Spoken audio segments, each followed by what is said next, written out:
Hello everyone, welcome to knowledge mall. तो आज की जो वीडियो है उसमें हम लोग देखेंगे एनसीईआरटी का क्लास 7 का हिस्ट्री चैप्टर 10। और ये चैप्टर 10 लास्ट चैप्टर है हमारा क्लास 7 में हिस्ट्री का। और इस चैप्टर का नाम है 18वीं शताब्दी में नए राजनीतिक गठन। तो इससे रिलेटेड एग्जाम के व्यू से जितने भी इंपॉर्टेंट क्वेश्चन हो पाए हैं उन सारे क्वेश्चन को मैंने रखा है, तो वीडियो में एंड तक जरूर बने रहें। क्वेश्चन है पहला कि औरंगजेब की मृत्यु कब हुई थी। आंसर है इसका ऑप्शन ए 1707 ईस्वी में। औरंगजेब की मृत्यु 1707 ईस्वी में हुई थी। औरंगजेब का जन्म 1618 में उज्जैन के निकट दोहद नामक स्थान पर हुआ था। ईरान के शासक नादिर शाह ने कब दिल्ली पर आक्रमण किया था। आंसर है इसका ऑप्शन सी 1739 में।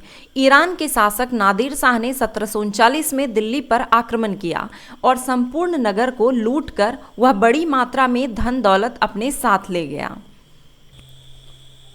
नादिर शाह के आक्रमण के बाद किस अफगान शासक ने 1748 से 1761 के बीच उत्तरी भारत पर 5 बार आक्रमण किया। आंसर है ऑप्शन बी अहमद शाह अब्दाली ने। नादिर शाह के आक्रमण के बाद अफगान शासक अहमद शाह अब्दाली के आक्रमणों का तांता लगा रहा। उसने 1748 से 1761 के बीच 5 बार उत्तरी भारत पर आक्रमण किया और लूटपाट मचाई। मुगल साम्राज्य के विघटन के बाद बने 3 प्रमुख राज्यों तथा उनके संस्थापक के संदर्भ में कौन सा सही सुमेलित है। आंसर है इसका ऑप्शन डी उपरोक्त सभी। अवध के संस्थापक सआदत खां, बंगाल के मुर्शिद कुली खां और हैदराबाद के निज़ाम उल मुल्क आसफ जाह। पुराने मुगल प्रांतों से जिन उत्तराधिकारी राज्यों का उद्भव हुआ उनमें से 3 प्रमुख राज्य थे, अवध, बंगाल और हैदराबाद। यह तीनों ही राज्य उच्च मुगल अभिजातों द्वारा स्थापित किए गए थे, जिनका मुगल दरबार में ऊंचा स्थान था। राखी व्यवस्था का संबंध किससे था।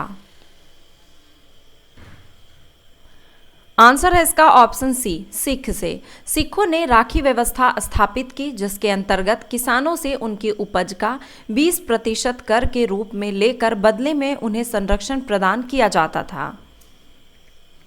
सिख शासक महाराजा रंजीत सिंह ने 1799 में किस स्थान को अपनी राजधानी बनाई। आंसर है ऑप्शन बी लाहौर को। 18वीं शताब्दी के अंतिम भाग में सिख इलाके सिंधु से यमुना तक फैले हुए थे, यद्यपि ये विभिन्न शासकों में बटे हुए थे।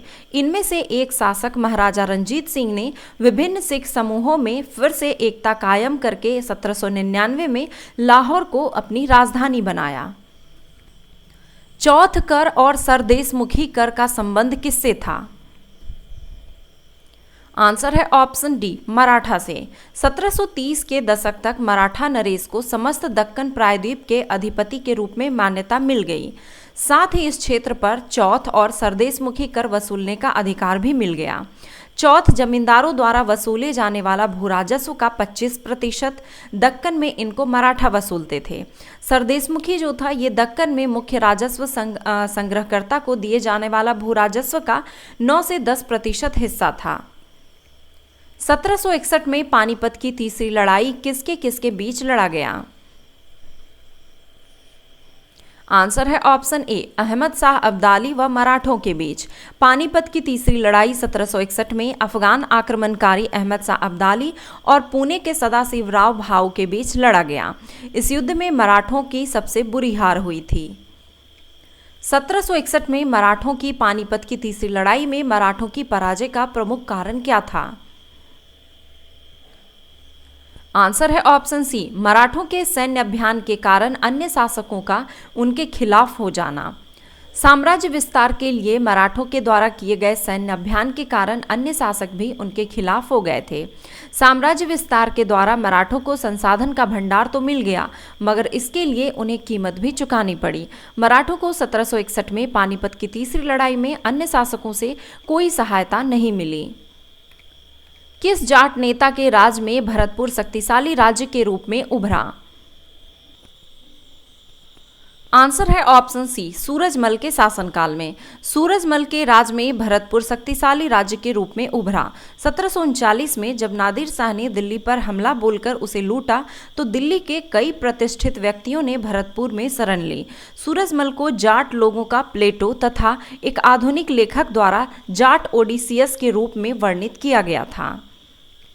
नादिर शाह ने जब 1739 में दिल्ली में मुगलों के ऊपर आक्रमण किया था तब उसे किन क्षेत्रीय शक्तियों का सहयोग मिला था? आंसर है ऑप्शन डी, केवल 1 और 2 यानी कि मराठा और सिखों का। 1739 में जब नादिर शाह ने दिल्ली पर हमला किया था तब उसके पुत्र जवाहिर शाह के पास 30,000 सैनिक थे। उनके 20,000 सैनिक मराठाओं से और 15,000 सैनिक सिखों से लिए और इन सब के बलबूते वह मुगलों से लड़ा। गुरु गोविंद सिंह ने खालसा पंथ की स्थापना कब की थी? आंसर है ऑप्शन सी, 1699 ईस्वी में। खालसा पंथ की स्थापना गुरु गोविंद सिंह जी ने 1699 ईस्वी को बैसाखी वाले दिन आनंदपुर साहिब में की थी। छत्रपति शिवाजी का जन्म किस किले में हुआ था? आंसर है ऑप्शन बी, सिवनेरी में। छत्रपति शिवाजी का जन्म 1630 ईस्वी में सिवनेरी के किले में हुआ था। उनके पिता शाहजी भोंसले और माता जीजाबाई थी। अहमद शाह अब्दाली ने भारत पर कितनी बार आक्रमण किया? आंसर है ऑप्शन ए, 5 बार। अफगान शासक अहमद शाह अब्दाली ने 1748 से 1761 के बीच भारत पर 5 बार आक्रमण किया और लूटपाट मचाई।